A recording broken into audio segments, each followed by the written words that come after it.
ஹல்லேலூயா, ஹல்லேலூயா.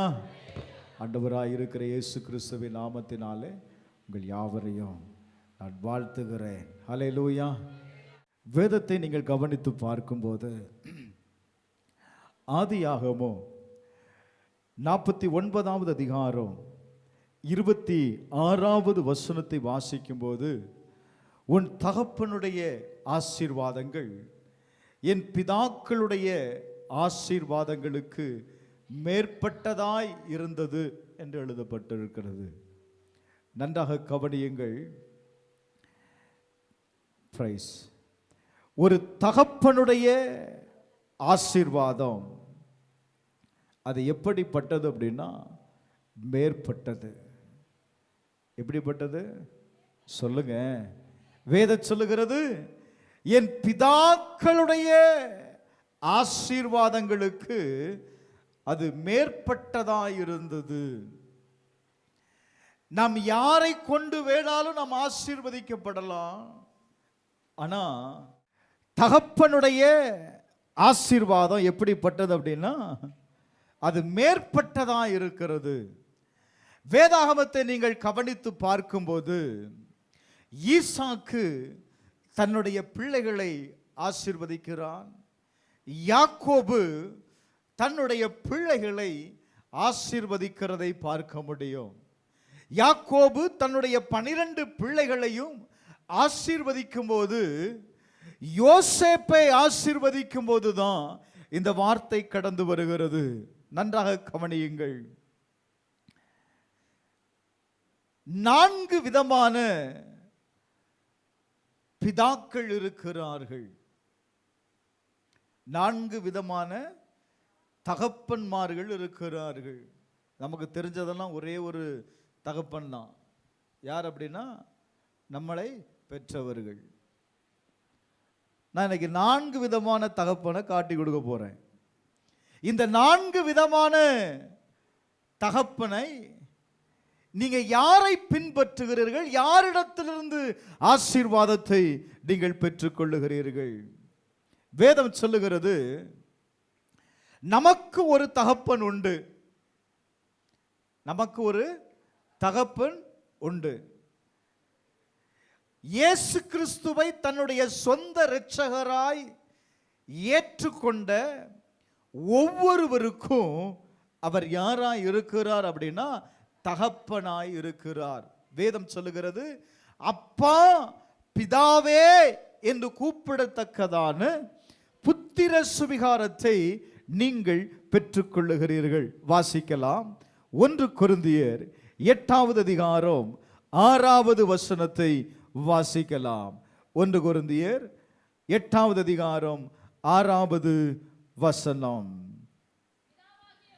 பிதாவாகிய ஒரே தேவன் நமக்கு உண்டு, அவராலே சகலமும் உண்டாயிருக்கிறது. வேதம் சொல்லுகிறது, பிதாவாகிய ஒரே தேவன் நமக்கு உண்டு. நம்ம எல்லாருக்கும் ஒரே தேவனும் பிதாவும் உண்டு. வேதம் சொல்லுகிறது, அவராலே சகலமும் உண்டாக்கப்பட்டிருக்கிறது. 2வது, நாம் எல்லாருக்கும் யார் இருக்கிறா அப்படின்னா இந்த உலகத்தில் நம்மளை பிறக்கிறதுக்கு காரணமாக இருந்த நமக்கு ஒரு தகப்பன் உண்டு. நமக்கு ஒரு தகப்பன் உண்டு. பிரைஸ் அல்லாஹ். ஒரு தகப்பன் நமக்கு உண்டு. Biological father. 3வது, நமக்கு ஒரு ஆவிக்குரிய தகப்பன் இருக்கிறான். நமக்கு யார் இருக்கிறார் அப்படின்னா, முதலாவது நமக்கு ஒரு பிதா இருக்கிறார், அவர்தான் பரம தகப்பன். 2வது, நம்மை இந்த உலகத்தில் நம்மை பெற்றெடுப்பதற்காக நமக்கு ஒரு தகப்பன் இருக்கிறார். 3வது, நம்மை வழி நடத்தும்படி நமக்கு ஒரு ஆவிக்குரிய தகப்பன் இருக்கிறார். வாசிக்கலாம். 1 கொரிந்தியர் 4வது அதிகாரம் 15வது வசனம்.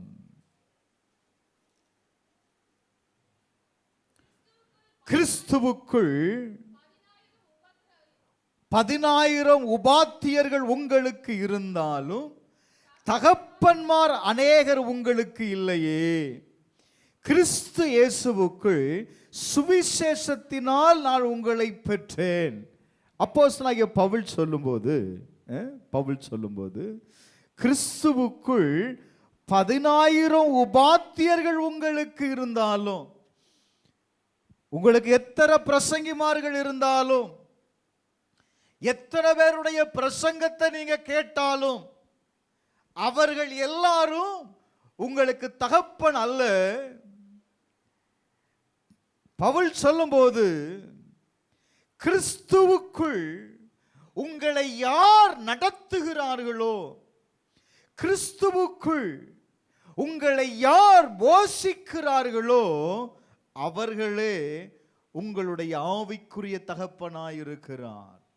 அவரே உங்களுடைய ஆவிக்குரிய தகப்பனாயிருக்கிறார்.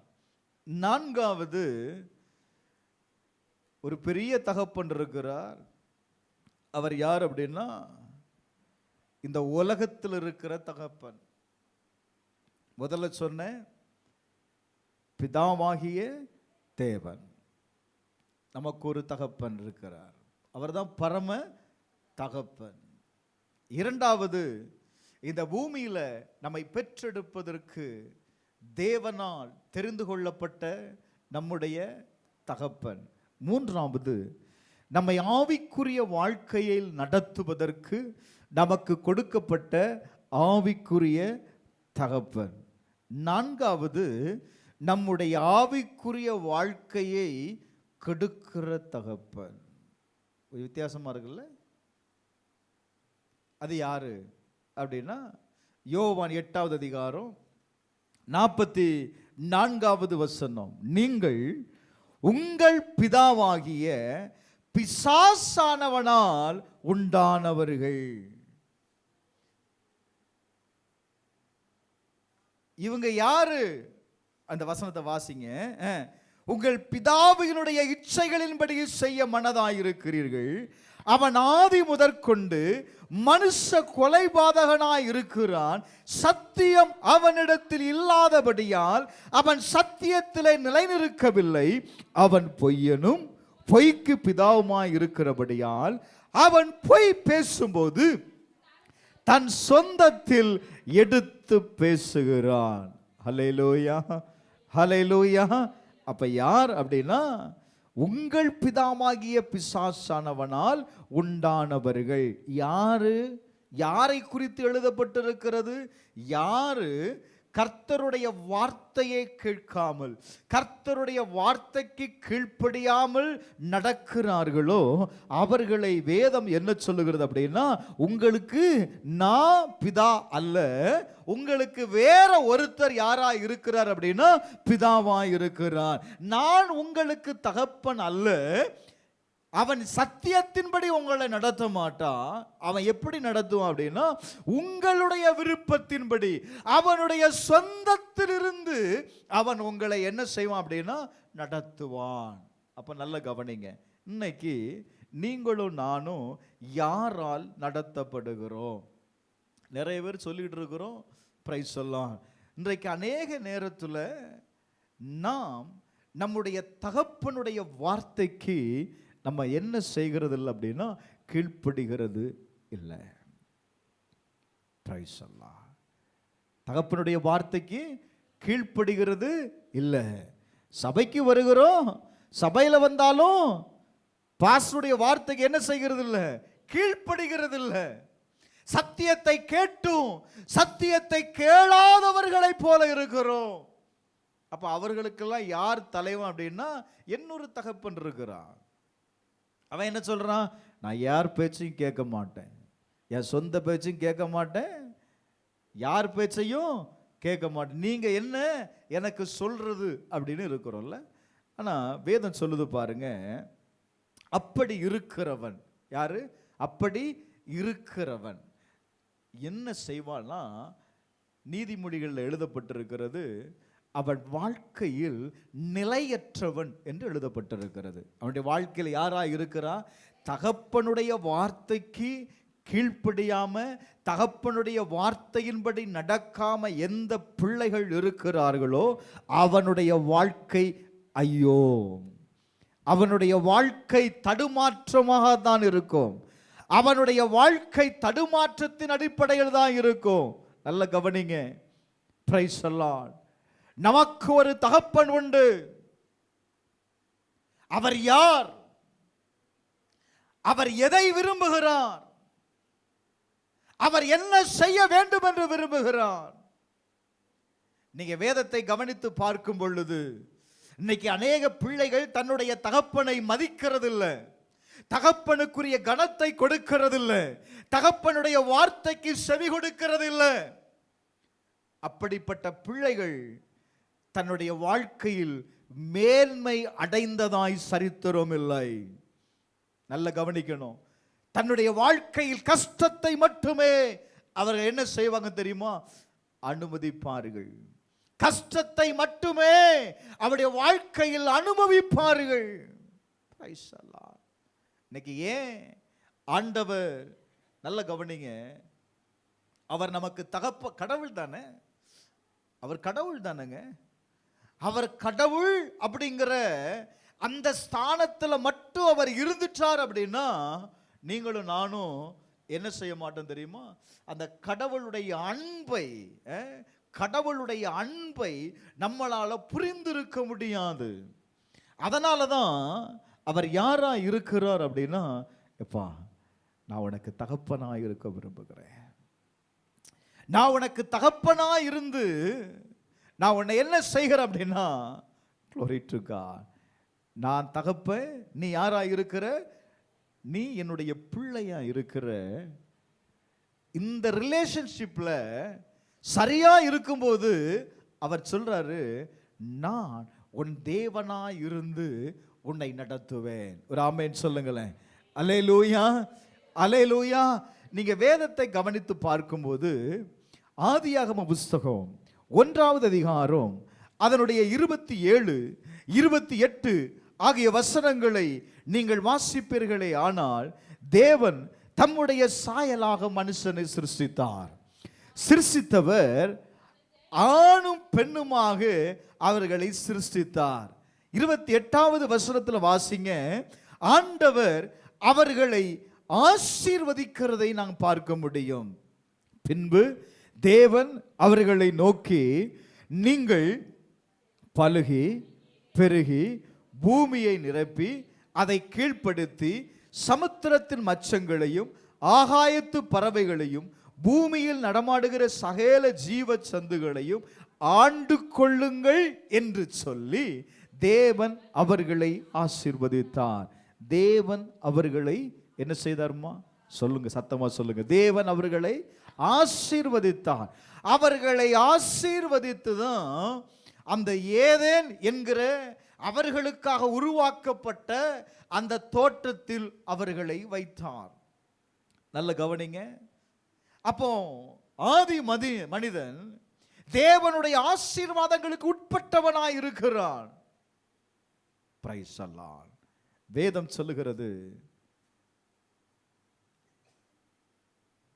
அந்த இடத்துல இருந்த மனிதன் தன்னுடைய கீழ்ப்படியாமையினாலே ஆசீர்வாதத்தை இழந்தான்.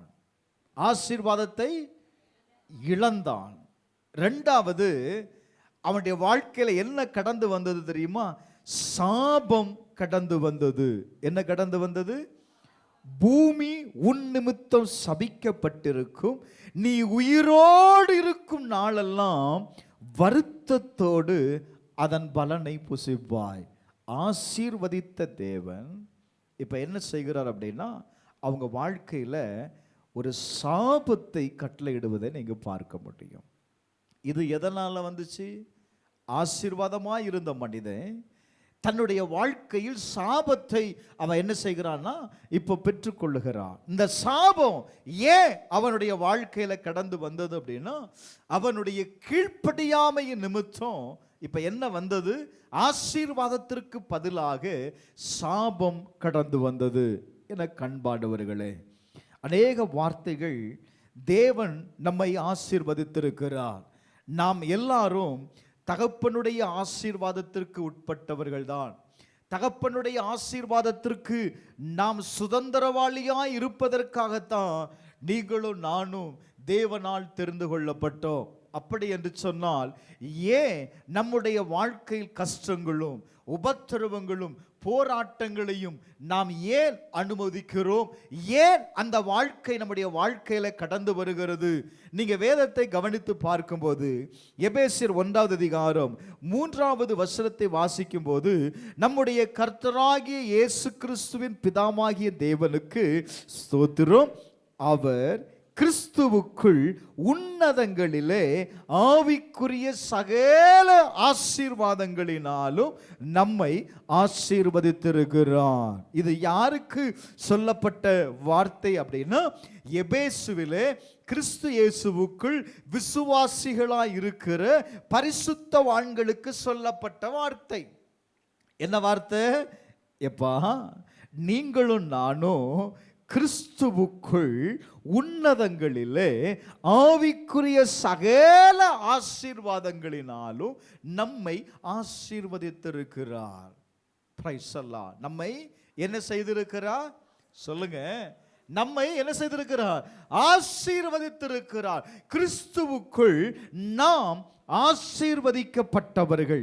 இந்த ஆசீர்வாதம் என்கிற வார்த்தைக்கு என்ன அர்த்தம் அப்படின்னு நீங்க பார்த்தீங்க அப்படின்னா, நல்ல கவனிக்கணும். கர்த்தர் ஒரு மனிதனை ஆசீர்வதிக்கும் பொழுது என்ன நடக்கும் தெரியுமா?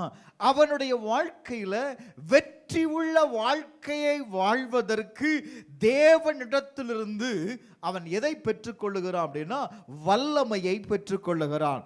இரண்டாவது, தேவனிடத்திலிருந்து ஒரு காரியத்தை செயல்படுத்துவதற்கு வேண்டிய பலனை அவன் பெற்றுக்கொள்ளுவான். மூன்றாவது, அவனுடைய வாழ்க்கையில வெற்றி அடைவதற்கு வேண்டிய எபிலிட்டியை, பலனை தேவனிடத்திலிருந்து பெற்றுக்கொள்கிறான்.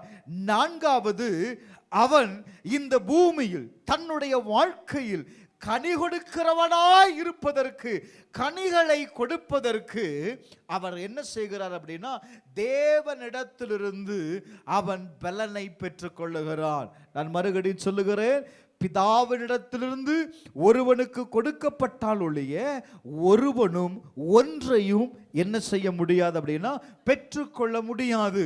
அப்படின்னு சொன்னா நம்முடைய வாழ்க்கையில் நாம் அனுபவிக்கிற, நாம் பயன்படுத்துகிற, நாம் பெற்றுக்கொள்ளுகிற எல்லா ஆசீர்வாதங்களுமே யாரிடத்திலும் வருகிறது அப்படின்னா, நம்முடைய பிதாவா இருக்கிற தேவனிடத்திலிருந்து வருகிறது. ஒரு ஆமென் சொல்லுங்களேன். அல்லேலூயா, அல்லேலூயா. வேதத்தை கவனித்து பாருங்க. அவர்கள் எல்லாரும் தன்னுடைய முற்பிதாக்களை கொண்டு தன்னுடைய பிள்ளைகளை ஆசீர்வதிக்கிறதை பார்க்க முடியும். ஒருவேளை உங்களுடைய தகப்பன், உங்களுடைய தகப்பன்மார், உங்களுடைய தகப்பனுடைய தகப்பன்மாருடைய சொத்துகள் உங்களுக்கு இருக்கலாம். நன்றாக கவனியுங்கள். வேதம் சொல்லுகிறது, பிதாவினிடத்திலிருந்து பெற்றுக்கொண்ட அந்த ஆசீர்வாதங்கள் உங்களுடைய தகப்பன் வழியாக அது என்ன செய்கிறது அப்படின்னா, உங்களுக்கு வந்து சேருகிறது. ஒரு ஆமென் சொல்லுங்களேன். அல்லேலூயா, அல்லேலூயா, அல்லேலூயா. அப்ப மறுபடியும் சொல்லுகிறேன், தேவன் என்ன செய்கிறார் அப்படின்னா, நம்மை ஒவ்வொருவரையும் என்ன செய்திருக்கிறார்? ஆசீர்வதித்திருக்கிறார். நம்முடைய முற்பிதாவாகிய ஆதாமும் அந்த ஆசீர்வதிக்கப்பட்ட வாழ்க்கைக்குள் இருந்தான். ஆசீர்வதிக்கப்பட்ட பாத்திரமாக தான் இருந்தான். அவனுடைய பின் நாட்களில் அவனுடைய கீழ்ப்படியாமை எதை கொண்டு வந்தது அப்படின்னா, சாபத்தை கொண்டு வந்தது. எதை கொண்டு வந்தது? சாபத்தை கொண்டு வந்தது. வேதத்தை நீங்கள் கவனித்து பார்க்கும்போது ஈசாக்கு தன்னுடைய 2 பிள்ளைகளையும் ஆசீர்வதிக்கிறதை பார்க்க முடியும். ஆசீர்வதிக்கும்படி தன்னுடைய மகனை அழைக்கிறான். அவன் வர கால தாமதம் ஆன பொழுது யாக்கோபு எதை பெற்றுக்கொண்டான் அப்படின்னா, தன்னுடைய தகப்பனுடைய ஆசீர்வாதத்தை அவன் பெற்றுக்கொண்டதை பார்க்க முடியும். இப்பொழுது ஏசா கடந்து வருகிறான், தகப்பனை ஆசீர்வதிக்கும்படி கேட்கிறான். தகப்பன் சொல்லுகிறான், நான் எல்லாவற்றையும் நான் என்ன செய்துட்டேன்? நான் ஆசீர்வதித்து விட்டேன். அவன் கேட்கிறான், அப்பா, எனக்கென்று நீ ஒன்னையும் நீ வைக்கவில்லை. நல்ல கவனிங்க, அவனுடைய வாழ்க்கையில அந்த ஆசீர்வாதத்தை அவன் இழந்ததுனால, தன்னுடைய சகோதரன் ஏமாற்றி பெற்றுக்கொண்டது நிமித்தம் அவன் என்ன செய்கிறான்? தன்னுடைய தகப்பனுடைய சுதந்திரத்தை, தன்னுடைய தகப்பனுடைய ஆசீர்வாதத்தை அவன் பெற்றுக்கொண்டான். என்னை ஏமாற்றினான் என்று சொல்லி தன்னுடைய சகோதரனை அவர் என்ன செய்ய வைக்கிறான்? பழி வேங்க வேண்டும் என்று சொல்லி அவன் இருக்கிறதை பார்க்க முடியும். அவன் சொல்லுகிறான், என்னுடைய தகப்பன் உயிரோடு இருக்கும் நாள் வரைக்கும் அவன் இருக்கட்டும். நல்ல கவனிங்க, அவனுடைய வாழ்க்கையில் என்ன கடந்து வந்ததே ஆனால், ஆசீர்வாதத்தை இழந்தவனாய் ஒரு சாபமுள்ள வாழ்க்கையை வாழ்கிறதை நீங்கள் பார்க்க முடியும். ஆதியாகம புஸ்தகம் 9வது அதிகாரம் 1வது வசனத்தை நீங்கள் வாசிக்கும் போது, ஆண்டவர் நோவாவையும் அவனுடைய பிள்ளைகளையும் ஆசீர்வதித்தான். பின்பு தேவன் நோவாவையும் அவன் குமாரரையும் ஆசீர்வதித்து, நீங்கள் பலுகி பெருகி என்ன செய்யுங்கள்? பூமியை நிரப்புங்கள் என்று சொல்லுகிறான். நன்றாக கவனியுங்கள். அங்கே பார்க்கும் பொழுது ஒரு நாள் இந்த நோவா திராட்சரசத்தினால அவன் என்ன செய்கிறான்? அவன் வெறி கொண்டு படுத்திருக்கும் பொழுது அங்கே ஒரு சம்பவம் நடக்கிறது.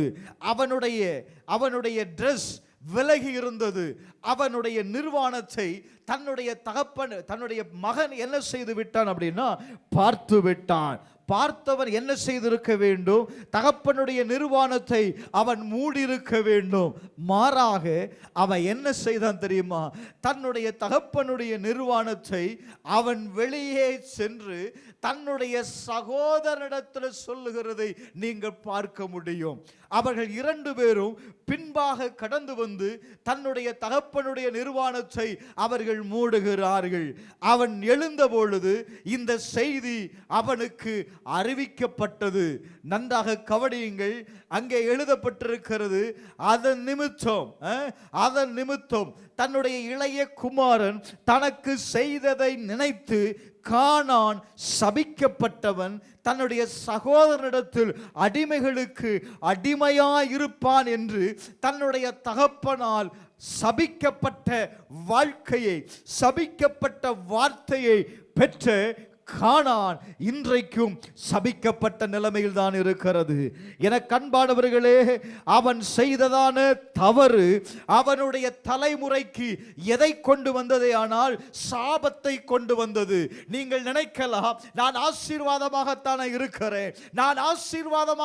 இருக்கிறேன், என்னுடைய பிள்ளைகளும் ஆசீர்வாதமாகத்தானே இருக்க வேண்டும் என்று சொல்லி ஒருவேளை நீங்கள் நினைக்கலாம். உங்களுடைய நடக்கை, உங்களுடைய வாழ்க்கை முறை சரியில்லாத பட்சத்தில் அந்த சாபம் யார் மேல கடந்து வரும் அப்படின்னா, உங்களுடைய பிள்ளைகள் மேல கடந்து வரும். வேதம் சொல்லுகிறது, நீங்கள் செய்த தவறு நிமித்தம் உங்களுடைய 4 தலைமுறையை நான் என்ன செய்வேன்? நான் விசாரிப்பேன் என்று ஆண்டவர் சொல்லுகிறார். நீதிமொழிகள் 20வது அதிகாரம் 7வது வசனத்தை நீங்கள் வாசித்து பாருங்கள். அங்கே சாலமோன் சொல்லும்போது வாசிக்கலாம். 20வது அதிகாரம் 7வது வசனம், நீதிமான் தன்னுடைய உத்தமத்தில் நடக்கிறான். நீதிமான் தன்னுடைய உத்தமத்தில் நடக்கிறான். அவனுக்கு பிற்பாடு அவனுடைய பிள்ளைகள் யாராயிருப்பார்கள்? பாக்கியவான்களாயிருப்பார்கள். ஒரு ஆமென் சொல்லுங்களேன். அல்லேலூயா, அல்லேலூயா. நீங்கள் தேவனுக்கு முன்பாக உத்தமமாய் நடக்கும் பொழுது, நீங்கள் தேவனுக்கு முன்பாக உங்களுடைய நடக்கைகள் பரிசுத்தமாய் இருக்கும் பொழுது நீங்கள் ஆசீர்வதிக்கப்படுகிறீர்கள். உங்களுடைய தலைமுறையின் சாபம் உங்களை விட்டு எடுபடுகிறது. ஒரு ஆமென் சொல்லுங்களேன். ஹல்லேலூயா. உங்களுடைய முற்பிதாக்கள் செய்த சாபம் இன்றைக்கும் அநேக நேரத்தில் நம்முடைய குடும்பங்களில் நம்முடைய முற்பிதாக்கள் செய்த தவறுகளின் நிமித்தம், முற்பிதாக்கள் செய்த காரியங்கள் நிமித்தம் நாம் இன்றைக்கு ஆசீர்வாதம் இல்லாதபடி சாபத்தில் வாழ்ந்து கொண்டிருக்கிறோம். இன்னைக்கு நான் சொல்லுவேன், உங்க தலைமுறையில் அந்த சாபங்களை ஆசீர்வாதமாய் மாற்ற முடியும். உங்கள் நிமித்தம் உங்க தலைமுறை, உங்களுடைய பிள்ளைகள் ஆசீர்வாதமாக இருப்பார்கள். எரேமியா 32வது அதிகாரம் 39வது வசனத்தை வாசித்து பாருங்கள். அவர்கள் தங்களுக்கும் தங்கள் பின்னடியாருக்கும் தங்கள் பிள்ளைகளுக்கும் நன்மை உண்டாகும்படி சகல நாட்களிலும் எனக்கு பயப்படும்படிக்கு நான் அவர்களுக்கு ஒரே இருதயத்தையும் ஒரே வழியையும் கட்டளை இட்டு. நல்ல கவனிங்க. யாருக்குப்பா வேதம் யாருக்கு சொல்லுது? உங்களுக்கும் உங்க பிள்ளைகளுக்கும், உங்களுக்கும் உங்க பிள்ளைகளுக்கும் என்ன உண்டாகும்படி? நன்மை உண்டாகும்படி நான் கட்டளையிடுவேன். அப்ப இந்த நன்மையை நான் எப்படி பெற்றுக்கொள்வது அப்படின்னா, கர்த்தருக்கு பயப்படுகிற பயம். கர்த்தருக்கு ஒரு மனிதன் பயப்படும் பொழுதுதான் என்ன நடக்கும் அப்படின்னா, நன்மையை பெற்றுக்கொள்ளுகிறான். ஒரு 3 காரியத்தை நான் சொல்றேன் பாருங்க. தேவன் தகப்பனுடைய ஆசீர்வாதம் அப்படிங்கும்போது, முதலாவது உங்களுக்கு ஒரு அடையாளத்தை கொடுக்கிறது. எதை கொடுக்குது? சத்தமாக சொல்லுங்களேன். உங்க அப்பா உங்களுக்கு எதை கொடுத்துட்டு போயிருக்கிறாரு? அவர் நமக்கு ஒரு அடையாளத்தை கொடுத்திருக்கிறார். அதே போல இயேசு நமக்கு ஒரு அடையாளத்தை கொடுத்திருக்கிறார். என்ன அடையாளம் அப்படின்னா, அவருடைய பிள்ளை அப்படிங்கிற அடையாளம். நீங்க யாரா இருக்கிறீங்க? அவருடைய பிள்ளை அப்படிங்கிற அடையாளம். நீங்க அவருடைய பிள்ளையா இருக்கிறதுனால கிறிஸ்துவுக்குள் உண்டான சகல ஆசீர்வாதத்திற்கும் நீங்க யாரா இருக்கிறீங்க அப்படின்னா, சுதந்திரவாளியா இருக்கிறீங்க. பிரைஸ் எல்லாம். ஏங்க கொஞ்சம் சிரிப்பா இருங்க. ஏன்னா அவர் எதுவும் சம்பாதித்து வச்சுட்டு போல. நான் சொல்றேன், நான் என்ன சொல்றேன் அப்படின்னா,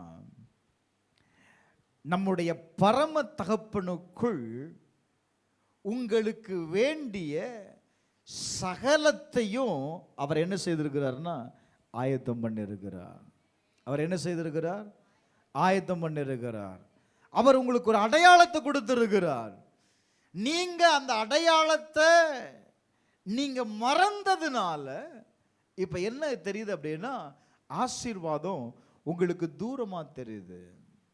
கர்த்தர் உங்களுக்கு வைத்திருக்கிற அந்த ஆசீர்வாதம் உங்களுக்கு என்ன தெரியுது?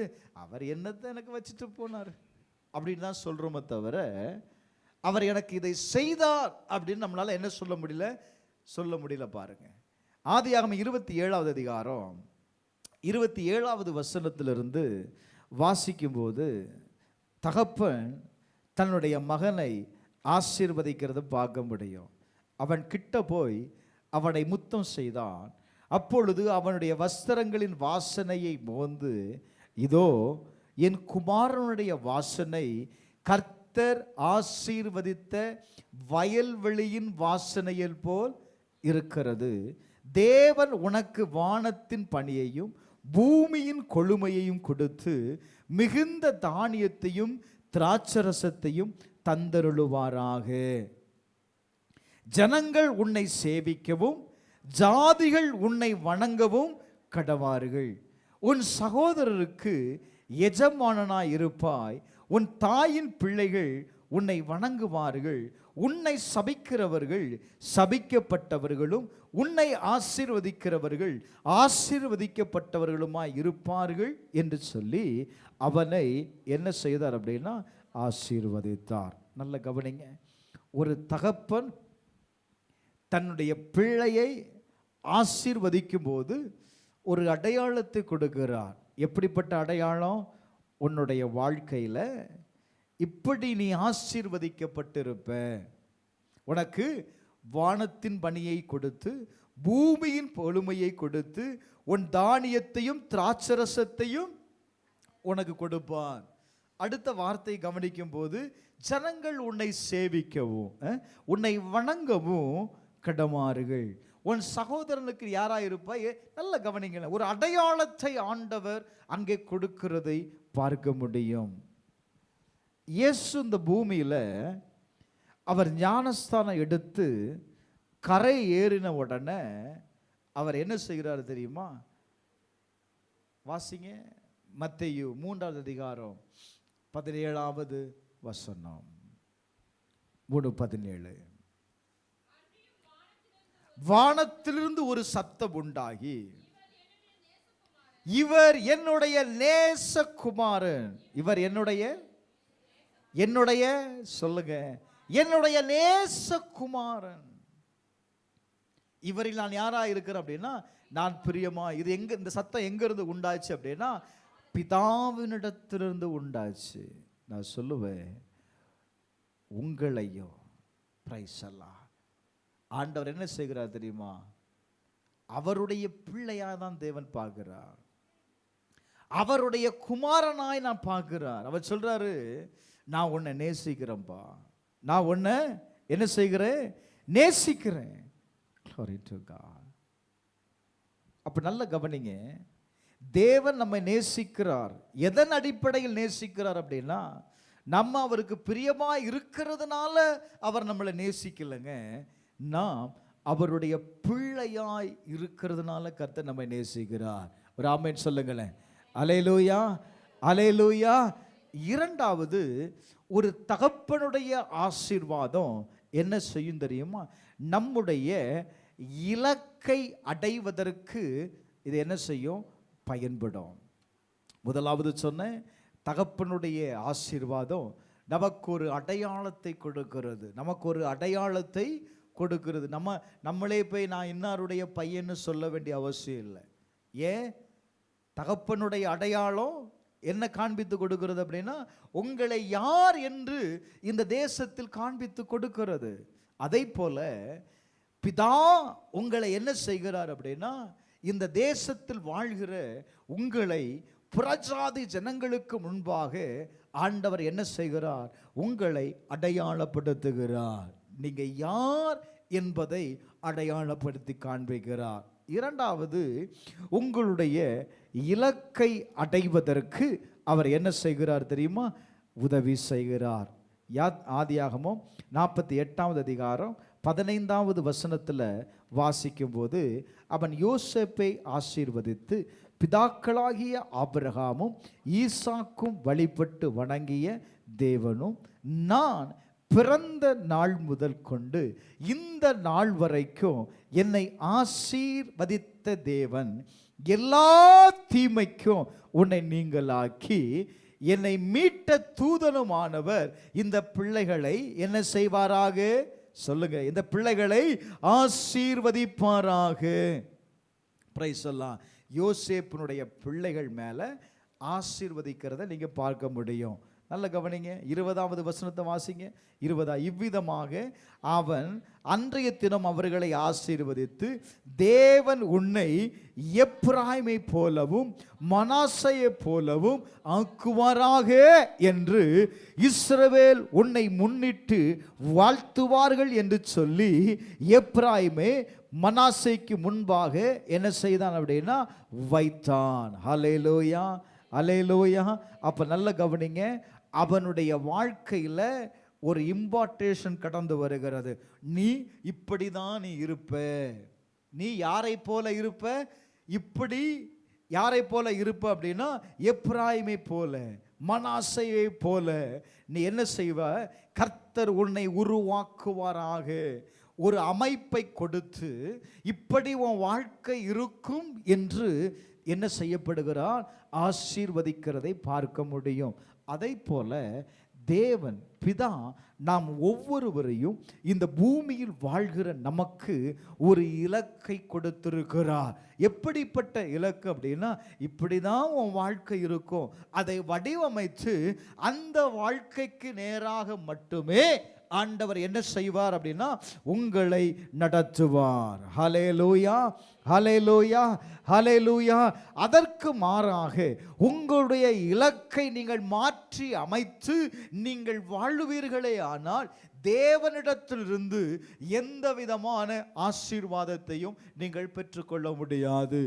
தேவன் உங்களை ஆசீர்வதிக்கணும், தேவன் திட்டத்தில் நீங்க இருக்கணும் அப்படின்னா நீங்க என்ன செய்யணும்?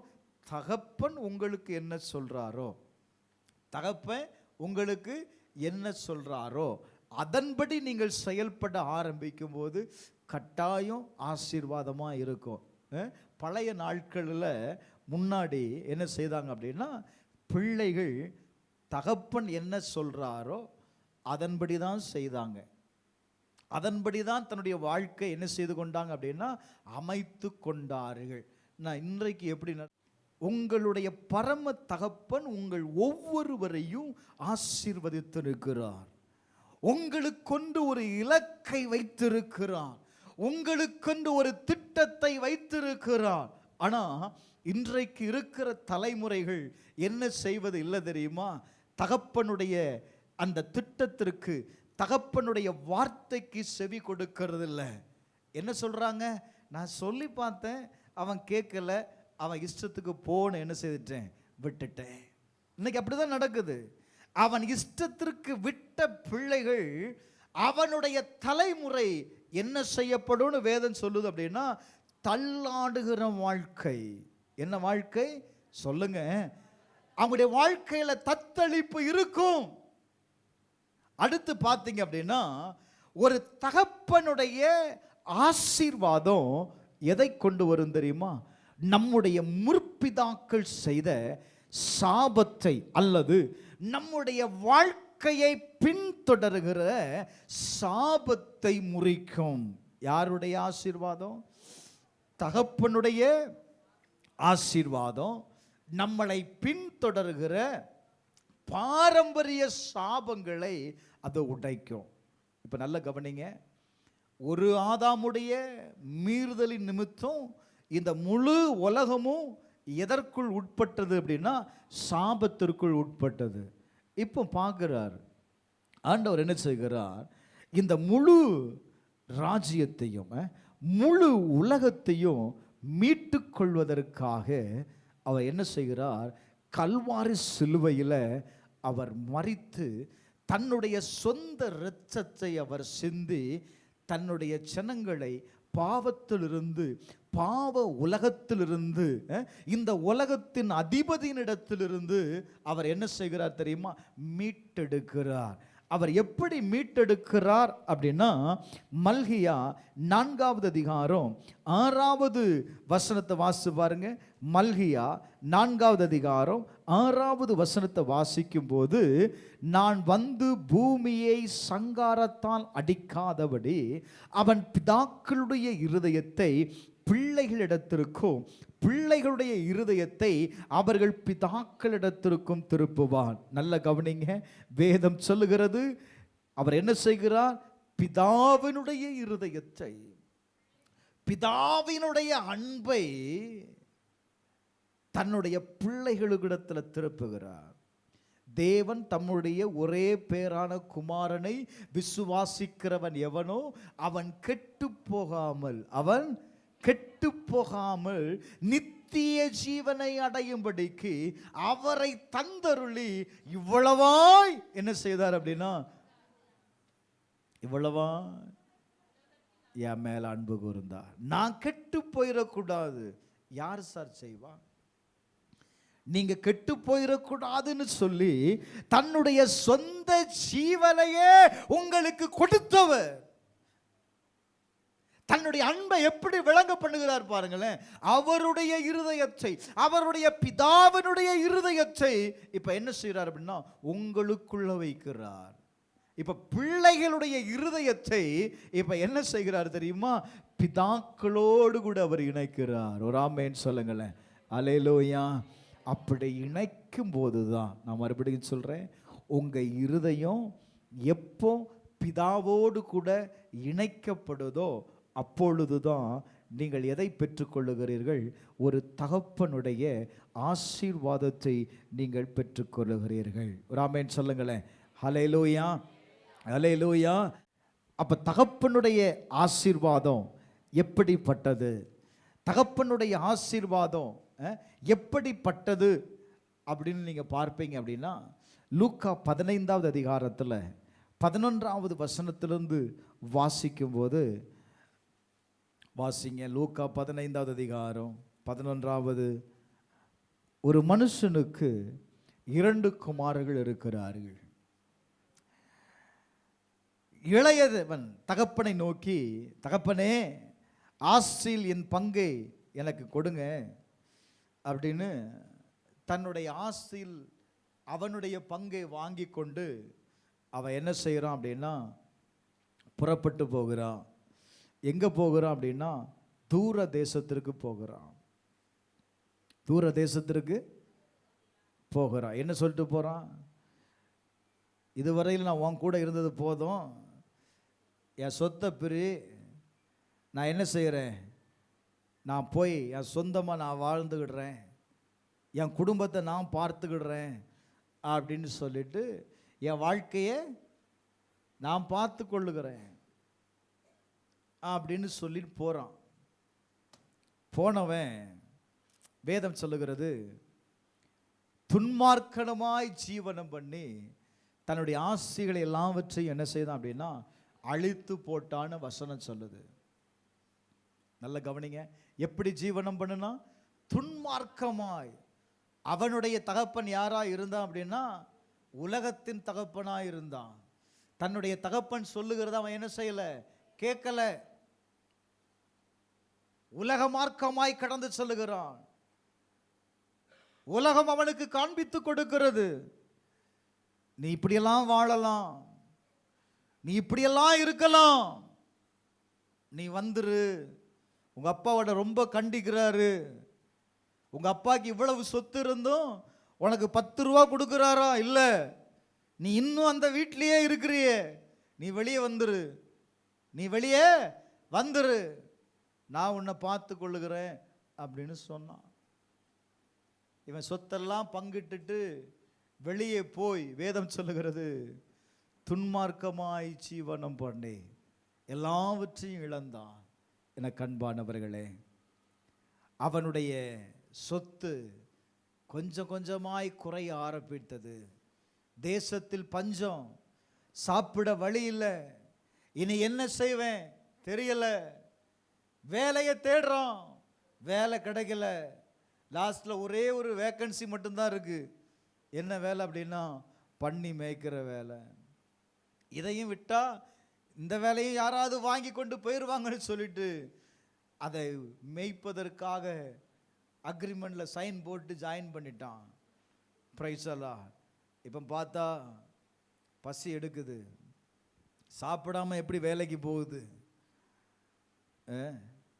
பன்றிக்கு வைக்கிறதான அந்த தவிட்டுனாலே சாப்பிட, தன்னுடைய பசியை ஆற்றிக்கொள்ள அவன் என்ன செய்தான்னா ஆசையா இருந்தான். அப்ப பாருங்களேன், அவன் நிலைமையை பாருங்களேன். தவிடு கூட கிடைக்கலங்க. அந்த தவிட்டை எடுத்து சாப்பிடுவதற்கு அவனால முடியல. 17வது வசனம், அவன் புத்தி தெளிந்த போது அங்க ஒரு சம்பவம் நடக்குது. என்னுடைய தகப்பனுடைய கூலிக்கார எத்தனையோ பேருக்கு பூர்த்தியான சாப்பாடு இருக்கிறது, நானோ பசியினால் வாடுகிறேன். இன்னைக்கு தகப்பனை விட்டு பின்வாங்கி போனவன், தகப்பனை விட்டு தூரம் போனவன், அவனுடைய வாழ்க்கை என்ன செய்யப்படுகிறது அப்படின்னா கஷ்டம், போராட்டம், உபத்திரவம். தகப்பனுடைய வீட்டில் 1000 பேருக்கு ஆகாரம் இருக்கிறது, ஆனா அவருடைய பிள்ளைன்னு சொல்றேன், நான் என்னுடைய வயிற்றை நிரப்பிக் கொள்வதற்கு ஆகாரம் இல்லை. அவன் முடிவெடுக்கிறான், என் தகப்பனுடைய வீட்டிற்கு போய் தகப்பனை பார்த்து உமக்கு விரோதமாகவும் பரத்திற்கு விரோதமாக நான் என்ன செய்தேன், நான் பாவம் செய்தேன்ப்பா, உம்முடைய குமாரன் அப்படின்னு சொல்ற அந்த தகுதியை நான் இழந்துட்டேன், உம்முடைய கூலிக்காரர்ல ஒருவனா நான் இருந்துட்டு போயிருந்தேன்ப்பா அப்படி சொல்லணும்னு நினைச்சு தகப்பன் வீட்டுக்கு வாரான். நான் எதை இழந்துட்டேன்? பிள்ளைங்கிற அந்த அந்தஸ்தை நான் இழந்துட்டேன். நான் இனி அந்த வீட்டில் பிள்ளையா இருக்க முடியாது. நான் யாரா இருக்கலாம் அப்படின்னா ஒரு வேலைக்காரனா இருக்கலாம். நல்ல கவனிங்க எனக்கு அன்பானவர்களே, அநேக நேரத்தில் நீங்க இதை புரிந்து கொள்ளணும். நம்முடைய தகப்பனால் நாம் ஆசீர்வதிக்கப்பட்டவர்கள். சில நேரத்தில் நாம் தகப்பனை விட்டு நாம் தூரம் போகும் பொழுது, அந்த அன்பிலிருந்து நாம் விலகி இருக்கும் பொழுது, அவருடைய வார்த்தைக்கு செவி கொடுக்காமல் இருக்கும் பொழுது, நாம் சில உபத்திரவங்களை, சில வேதனைகளை நம்ம என்ன செய்கிறோம் அப்படின்னா அனுபவிக்கிறோம். யாரும் இதற்கு நிகர் அல்ல. ஏன்னா தகப்பன் எப்பொழுதுமே தன்னுடைய பிள்ளைகள் என்னோடு கூட சேர்ந்து இருக்கணும், என்னுடைய வார்த்தைக்கு செவி கொடுக்கணும் என்பதை தகப்பன் விரும்புவான். அதே போல நம்முடைய பரம தகப்பன் என்ன செய்கிறார் தெரியுமா? அதை விரும்புகிறார். இன்னைக்கு அவருடைய பிள்ளைகளாய் இருக்கிற நாம் அதை புரிந்து கொள்ளுகிறது இல்லை. தகப்பனுடைய இருதயத்தை நாம் புரிந்து கொள்ளாததுனால, தகப்பனுடைய இருதயத்தை நாம் அறிந்து கொள்ளாததுனால, தகப்பன் என்னை குறித்து என்ன நினைத்திருக்கிறார், அவருடைய நினைவு என்ன என்பதை நான் அறிந்து கொள்ளாததுனால என் நினைவுல நான் நடக்கிறேன். அவர் சொல்றாரு, உன்னுடைய நினைவுகள் என்னுடைய நினைவுகள் அல்ல. அது எப்படிப்பட்டது அப்படின்னா உயர்ந்த நினைவுகள். ஒரு தகப்பன் தன்னுடைய பிள்ளைகளுடைய வாழ்க்கையை எப்படி பார்ப்பார் தெரியுமா? என் பிள்ளைங்க எந்த சூழ்நிலையிலையும் நாம் பட்ட கஷ்டத்தை அவங்க என்ன செய்திடக்கூடாது, பற்றக்கூடாது. நாம் படைந்த கஷ்டத்தை, நான் கடந்து வந்த பாதையில் அவர்கள் என்ன செய்திடக்கூடாது, கடந்து வந்து விடக்கூடாது என்பதில் தகப்பன் கவனமாயிருப்பான். ஆனால் அந்த பிள்ளைங்க பாருங்க, கேட்பாங்க, யோசித்து பாருங்க, அதை உணர மாட்டான். தகப்பனுடைய வார்த்தை என்ன செய்ய மாட்டாங்க அப்படின்னா உணர மாட்டாங்க. ஆனா தகப்பனுடைய என்ன, நீ எந்த சூழ்நிலையில் இருந்தாலும் சரி, என்னுடைய பிள்ளை நான் கடந்து வந்த பாதையில் கடந்து வந்து விடக்கூடாது. அவன் ஆசீர்வதிக்கப்பட்டவன். உங்க மேல தம்முடைய தகப்பன் அவர் வைக்கிற சிந்தை எல்லாமே, அவர் பார்க்கிற பார்வை எல்லாமே எப்படி தெரியுமா? நீ ஆசீர்வதிக்கப்பட்டவன், நீ ஆசீர்வதிக்கப்பட்டவன். அவருடைய பார்வையில் நீங்க அப்படி இருக்கும் பொழுது உங்க வாழ்க்கை ஆசீர்வாதமாக இருக்குங்க. வேதம் சொல்லுது, அவன் என்ன செய்யறான் தெரியுமா? அவன் புறப்பட்டு தகப்பன் இடத்துல வரான். அவன் தூரத்தில் வந்ததை கண்ட பொழுது தகப்பன் ஓடி போய் அவனை கண்டு அவன் கழுத்தை கட்டி கொண்டு அவனை முத்தம் செய்தான். நீங்க எப்பமெல்லாம் பிதாவினிடத்துல ஓடி வருகிறீர்களோ, தகப்பனிடத்துல ஓடி வருகிறீர்களோ, ஏசப்பா அப்படின்னு நீ சொல்லி ஓடி வரும் பொழுது அவர் தூரம் போக மாட்டார். ஏய் போ, நீ பாவம் செய்தவன், நீ பாவம் செய்தவன், உன்னை ஒரு நாளும் விலக்க மாட்டார். நீ எவ்வளவு தவறு பண்ணியிருந்தாலும் நீ அப்பான்னு கூப்பிடும் போது உன் தகப்பன் உன் அருகாமையில தான் இருப்பாருங்க. உன் அருகாமையில தான். காரணம் என்னங்க? என்ன சொல்லுவீங்க? அவன் 1000 தப்பு பண்ணிருக்கிறாங்க, அவன் ஏன் பிள்ளை. கொஞ்சம் நல்ல கவனி, அவர் உங்களை விட்டு தூரம் போகல, நீங்க தான் அவரை விட்டு தூரம் போயிருக்கிறீங்க. நீங்க செய்த பாவம் உங்களை விட்டு தூரப்படுத்திருக்கிறது. வேதம் சொல்லுது, சங்கீதம் 103வது அதிகாரம் 10வது வசனத்தை வாசிக்கலாம். 103:10. Glory to God. சீக்கிரம். அவர் நம்முடைய பாவங்களுக்கு தக்கதாக செய்யாமல் நம்முடைய அக்கிரமங்களுக்கு சரி மறுபடியும் வாசிங்க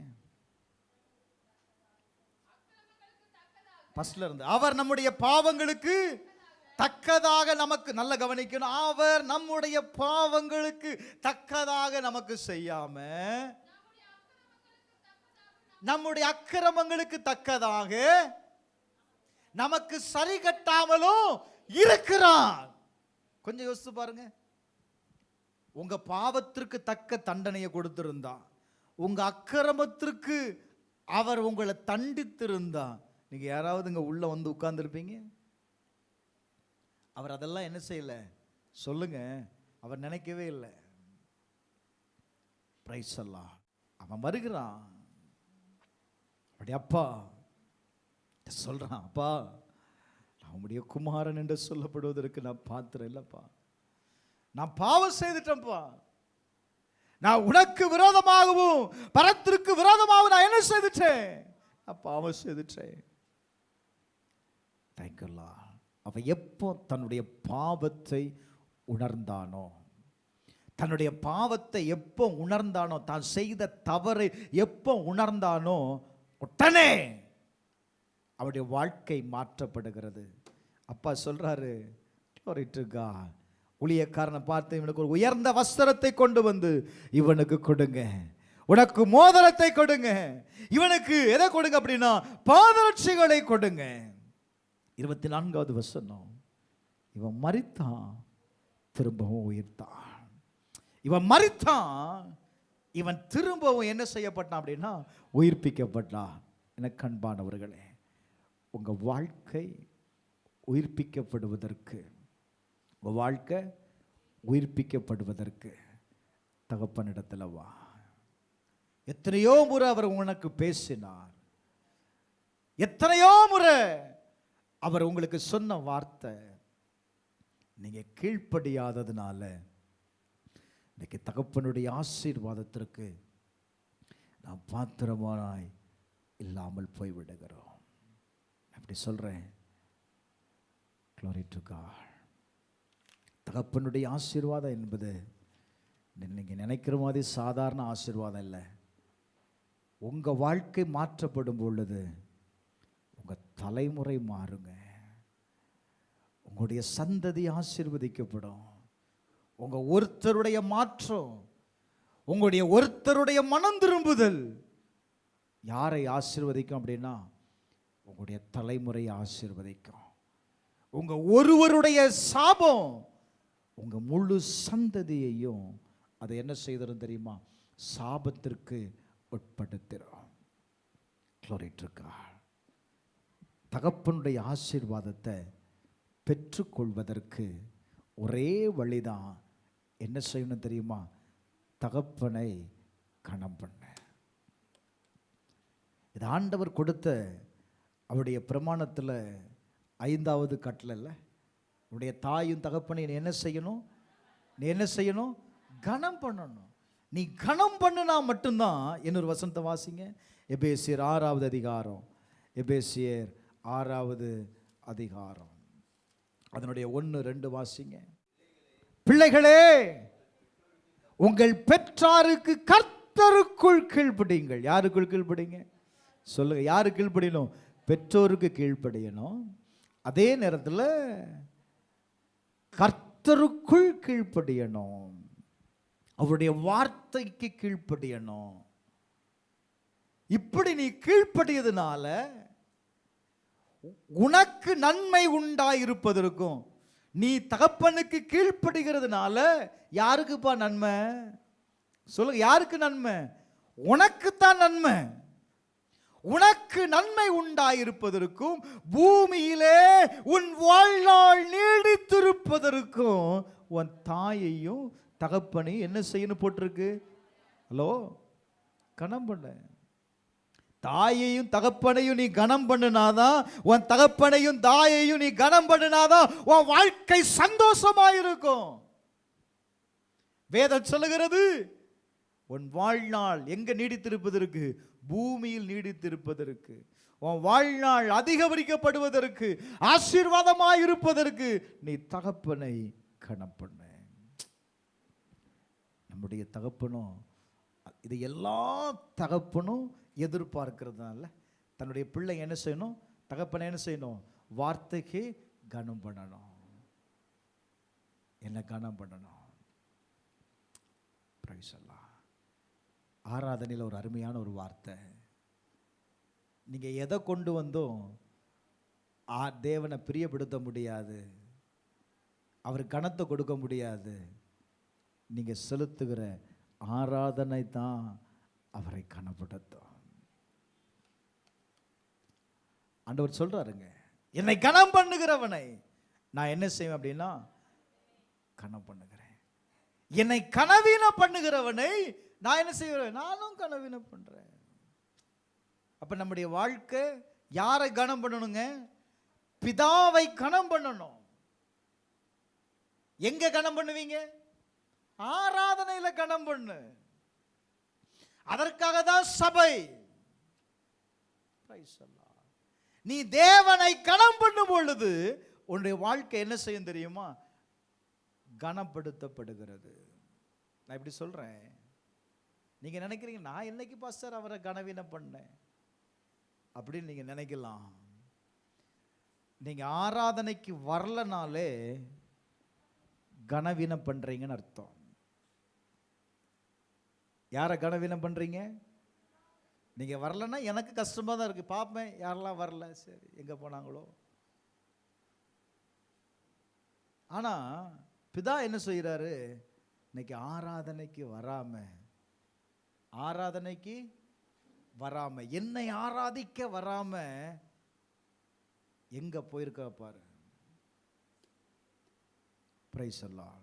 அது பிரியாணி ஜீரணமே ஆகாது.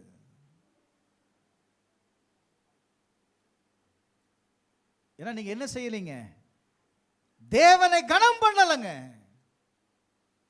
நான் சொல்லுவேன், இதனாலதான் அநேக ஆசீர்வாதங்களை நம்ம இழந்திருக்கிறோம். ஆசீர்வாதங்களை நம்ம என்ன செய்யறோம் அப்படின்னா இழந்து நிற்கிறோம். நீங்களும் நானும் ஆசீர்வதிக்கப்பட்டவர்கள். நான் திரும்ப திரும்ப திரும்ப திரும்ப சொல்றேன், பிதாவினால் ஆசீர்வதிக்கப்பட்டவர்கள். பிரைஸ் அல்லாஹ். இன்றைக்கு நீங்க யோசிங்க, யாருக்கு நீங்க சத்தம் செவி கொடுக்கிறீங்க? உங்களுடைய பிதாவுக்கு நீங்க செவி சாய்க்கிறீங்களா? உங்களுடைய ஆவிக்குரிய தகப்பனுடைய வார்த்தைக்கு நீங்க செவி கொடுக்கிறீங்களா? அல்லது இந்த உலகத்தில் இருக்கிற பிதாவுக்கு நீங்க செவி கொடுக்கிறீங்களா? இன்னைக்கு நிறைய நேரத்தில் யாருக்கு செவி கொடுக்கிறோம் அப்படின்னா உலகத்தில் இருக்கிறவனுக்கு தான் செவி கொடுக்கிறோம். ஏமாற்றுகிறவனுக்கு தான் செவி கொடுக்கிறோம். இல்ல, யாரு நம்மளை ஏமாற்றான்னு நினைக்கிறோமோ அவனை தான் நம்ம நம்புறோம். பாருங்க, முழு நம்பிக்கை யார் மேல வைக்கிறோம் அப்படின்னா அவன் மேலதான் வைக்கிறோம். கடைசியில் அவன் என்னை ஏமாத்திட்டு போய்தான் பாஸ்டர், இப்படி அவன் ஏமாத்துவான்னு எனக்கு தெரியாது பாஸ்டர். யார நம்புனேன்? யாரப்பா நம்புன? ஆண்டவர் சொல்றாரு, மனுஷனை நம்பாத, உலகத்தில் இருக்கிறவனை நம்பாத, உனக்குள் இருக்கிறவர் பெரியவர், அவரை நம்பியா. அல்லேலூயா, அல்லேலூயா. நான் இப்படி சொல்லி முடிக்கிறேன். அவனுக்கு மோதிரம் கொடுக்கப்பட்டது. அந்த மோதிரம் எதற்கு அடையாளம் தெரியுமா? அந்த வசனத்தை மட்டும் வாசிமா. 24. தன் ஊழியக்கார நோக்கி உயர்ந்த வஸ்திரத்தை கொண்டு வந்து இவனுக்கு உடுத்தி இவன் கைக்கு என்ன செய்யுங்க? மோதிரத்தை போடு. மோதிரம் எதற்கு அடையாளம் தெரியுமா? என் பிள்ளை அப்படிங்கிற அடையாளம், என் பிள்ளை அப்படிங்கிற அடையாளம், என் குடும்பத்தை சார்ந்தவன் என்கிறதுக்கு அடையாளம், அவனுடைய சொத்துக்களா அவன் யாரா இருக்கிறான்? உரிமையை பெற்றிருக்கிறான். அவன் நினைச்சிட்டு வந்தான், இனி தகப்பன் என்னை எப்படி ஏற்றுக்கொள்வார்னு. ஆனா தகப்பன் அவரிடத்தில் வந்தவனை glory to God, அவர் புறம்பே தள்ளல. அன்னைக்கு சொல்லுவேன், தேவனிடத்தில் நீ கடந்து வரும் பொழுது அவர் சொல்றாரு, நான் உன்னை ஏற்றுக்கொள்ளுவேன். புதிய ஐடென்டிட்டியை கர்த்தர் கொடுக்கிறார். ஒரு புதிய மோதிரத்தை உனக்கு தருகிறார், புதிய வஸ்திரங்களை தருகிறார். நீ அவரை தகப்பனாய் ஏற்றுக்கொள்ளும் பொழுது பழையவைகள் ஒளிந்து போகிறது, அவர் சகலத்தையும் புதிதாக்குகிறார். எத்தனை பேர் விசுவாசிக்கிறீங்க? ஹல்லேலூயா, ஹல்லேலூயா, ஹல்லேலூயா. ஒண்ணே ஒன்று, தகப்பனுடைய இருதயத்தை புரிந்து கொள். அவரை வேதனைப்படுத்தாம, அவரை காயப்படுத்தாம, அவர் சொல்ற வார்த்தைக்கெல்லாம் நீ கீழ்ப்படிவனா, கர்த்தர் சொல்லுகிறார், பூமியில் உயர்ந்த ஸ்தானத்தில் நான் உன்னை வைப்பேன். பூமியில் உயர்ந்த இடத்துல நான் உன்னை என்ன செய்வேன் அப்படின்னா வைப்பேன். உயர்ந்த உன்னதமான இடத்தை கர்த்தர் உங்களுக்காக வைத்திருக்கிறார். பிரதர், அப்படியே வார்த்தைக்கு கீழ்ப்படிங்க. அவரோடு கூட ஒரு நல்ல உறவை வைத்து கொள்ளுங்க. நான் சொல்லி முடிக்கிறேன். இந்த பூமியில் வாழ்கிற நாள் வரையிலையும் உங்கள் தகப்பன் உயிரோடு இருப்பாரே, ஆனால் தகப்பனுக்குரிய கனத்தை கொடுங்க. ஒருவேளை உங்கள் தகப்பன் உங்கள் இடத்துல இல்லைன்னா அந்த இடத்துல இயேசுவை வைங்க, இயேசுவை வைங்க. ஒவ்வொருவருக்கும் தகப்பன் அவசியம். எனக்கு தான் எங்கள் அப்பா செத்து போயிட்டாரு அப்படின்னு இருக்காது. அந்த இடத்துல இயேசுவை வை. இயேசுவை நீ வைக்கும் பொழுது இயேசுவுக்குண்டான ஆசீர்வாதங்கள் உன்னை வந்து சேரும், உன் தலைமுறையை வந்து சேரும். நான் போன வாரத்தில் ஒரு பாஸ்டர்கிட்ட பேசிட்டு இருந்தேன். நான் பார்க்குறேன் என்ன அப்படின்னா, யாரெல்லாம் தன்னுடைய ஆவிக்குரிய தகப்பனை கனம் பண்ணுகிறார்களோ அவர்களுடைய வாழ்க்கை ஆசீர்வதிக்கப்படுகிறது மாத்திரமல்ல, வாழ்க்கை என்ன செய்யும் தெரியுமா, உயர்வு அடையும். இன்னைக்கு அநேகர் என்ன செய்கிறோம் தெரியுமா, எனக்கு யாருடைய பேச்சையும் நான் கேட்க மாட்டேன்னு நம்ம அலைகிறோம். அது உனக்கு கெடுதலை உண்டாக்கும், அது உனக்கு ஏமாற்றத்தை கொடுக்கும், அது உன்னுடைய வாழ்க்கையை கெடுத்து விடும், உன்னுடைய ஆயுள் நாட்களை குறைத்து விடும். நான் சொல்லுவேன், நீ உயிர் வாழ்கிற நாள் வரையிலையும் உன்னுடைய தகப்பனை நீ கனம் பண்ணு. அது உனக்கு நீண்ட ஆயுளை தருகிறது மாத்திரமல்ல, உன்னுடைய வாழ்க்கையில் சகலத்தையும் நன்மையாய் முடிசூற்றும். கர்த்தர் இன்னைக்கு உன்னை ஆசீர்வதிக்க விரும்புகிறார். தகப்பன்மாரெல்லாம் வலது கரத்தை உயர்த்தி உங்களுடைய பிள்ளைகளுடைய வாழ்க்கையை இப்படி ஆசீர்வதித்து சில வார்த்தைகளை கொண்டு ஜெபம் பண்ணுங்க பார்க்கலாம். நான் கடைசியாக ஜெபம் பண்ணி முடிக்கிறேன். இதை ஆவியில் நான் உந்தப்படுகிறேன். உங்கள் பிள்ளைகளை நீங்கள் என்ன சொல்லி 1000 திட்டிருக்கலாம், 1000 வார்த்தைகளை சொல்லி திட்டிருக்கலாம். ஆனால் இன்னைக்கு நீ உன் மனதார உன் பிள்ளைகள் ஆசீர்வதி. நிறைய தகப்பன்மாரை நான் பார்த்துறேன், நீ உருப்படவே மாட்டேன்னு சொன்ன வார்த்தையினால இன்னைக்கு எத்தனையோ பிள்ளைகளுடைய வாழ்க்கை உருப்படாமல் போயிருக்கு. அவன் எப்படிப்பட்ட நிலையில் இருந்தாலும் சரி, அப்படி ஆசீர்வதிங்களேன். என் பிள்ளைகளை நான் ஆசீர்வதிக்கிறேன்பா. அப்படியே சொல்லுங்க, வாயை திறந்து சொல்லுங்க பிரதர். அவன் கீழ்ப்படியாதவனா இருக்கலாம், அவன் ரட்சிக்கப்படாதவனா இருக்கலாம், அவன் குடிகாரனா இருக்கலாம், அவன் பாவியா இருக்கலாம், யாரா வேணாலும் இருக்கட்டும், அவனுடைய வாழ்க்கையை உங்களால உருவாக்க முடியும். உங்க வார்த்தை ஒரு நாள் அவனை தொடும் பிரதர். உங்க வார்த்தை ஒரு நாள், அன்னைக்கு அப்பா சொன்னாங்க, வார்த்தையை கொண்டு உன் பிள்ளை ஆசீர்வதி. பணத்தினால நீ அவனை ஆசீர்வதிக்க முடியாது, உன் சம்பாத்தியத்தினால அவனை ஆசீர்வதிக்க முடியாது, பட் உன் வார்த்தையினால நீ அவனை ஆசீர்வதிக்க முடியும். வார்த்தை தான் ரொம்ப முக்கியம் பிரதர். வார்த்தையை கொண்டு அவனை ஆசீர்வதி. என் பிள்ளைகளுடைய வாழ்க்கை இப்படி இருக்கணுப்பான்னு சொல்லு. நான் அவனை ஆசீர்வதிக்கிறேன், என் பிள்ளைகளை ஆசீர்வதிக்கிறேன்ப்பா.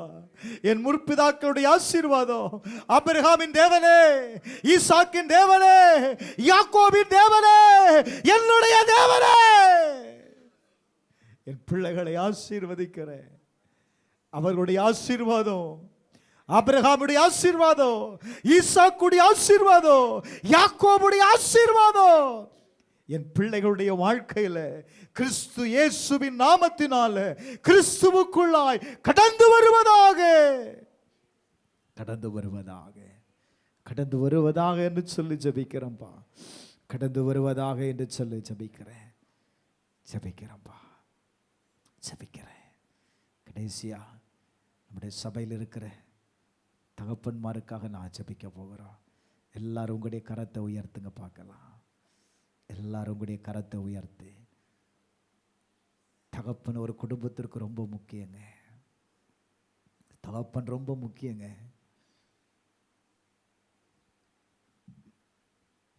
கர்த்தர் நம்முடைய தகப்பன்மார்களை ஆசீர்வதிக்க வேண்டாம். அவர்களுக்கு நல்ல ஆரோக்கியத்தையும் நல்ல சுகத்தையும் கர்த்தர் கொடுக்கணும். அப்படி ஆயுள் நாட்களை கர்த்தர் பெருகப்படணும். ஜெபம் பண்ணுங்க பார்க்கலாம். எல்லா பிள்ளைகளும் ஜெபம் பண்ணுங்க பார்க்கலாம். அப்பா, எங்கள் அப்பாவுக்கு நல்ல ஆயுசு நாட்களை கொடுங்கப்பா, நல்ல சுகத்தை கொடுங்கப்பா, நல்ல பலனை கொடுங்கப்பா, நல்ல சம்பாத்தியத்தை கொடுங்கப்பா சொல்லி ஜெபம் பண்ணுங்க பார்க்கலாம். நல்ல சொல்லி ஜெபம் பண்ணுங்க பார்க்கலாம். நல்ல சொல்லி ஜெபம் பண்ணுங்க பார்க்கலாம். ராபா ஷாதா ராபா பாபா லாக்கா பா ராதா. பிதாவே, இயேசுவின் நாமத்தினால எங்கள் திருச்சபையில் இருக்கிற ஒவ்வொரு தகப்பன்மாருக்காக நான் ஜெபிக்கிறேன். ஆண்டவரே, கர்த்தர் உன்னை ஆசீர்வதித்து உன்னை காக்க கடவர். கர்த்தர் தம்முடைய முகத்தை உன்மேல் பிரகாசிக்க பண்ணி உன்மேல் கிருபையாய் இருக்க கடவர். கர்த்தர் தம்முடைய முகத்தை உன்மேல் பிரசன்னமாக்கி உனக்கு சமாதானம் கட்டளையிடுவாராக. இயேசுவின் நாமத்தில் ஒவ்வொரு தகப்பன்மாருக்காக நான் ஜெபிக்கிறேன். ஆண்டவர், என்னாகும் 6, 24, 25, 26 ஆகிய வசனங்களை அவருடைய வாழ்க்கையில் நான் பதிக்கிறோம்ப்பா. இன்றையிலிருந்து ஒரு ஆசீர்வாதம் உண்டாகட்டும், செழிப்பை காணட்டும், அவருடைய சமாதானத்தை காணட்டும்ப்பா. அவருடைய குடும்பத்தை சமாதானத்தை காணட்டும், அவருடைய பிள்ளைகளுடைய வாழ்க்கையில் சமாதானத்தை காணட்டும். இயேசுவின் நாமத்தினால சமாதானத்தை இழந்திருக்கிற ஒவ்வொருவருக்காக நான் ஜெபிக்கிறேன். கர்த்தருடைய பிள்ளைகளை ஆசீர்வதிப்பீராக. இயேசுவின் நாமத்தில் ஜெபிக்கிறேன் நல்ல பிதாவே, ஆமென்.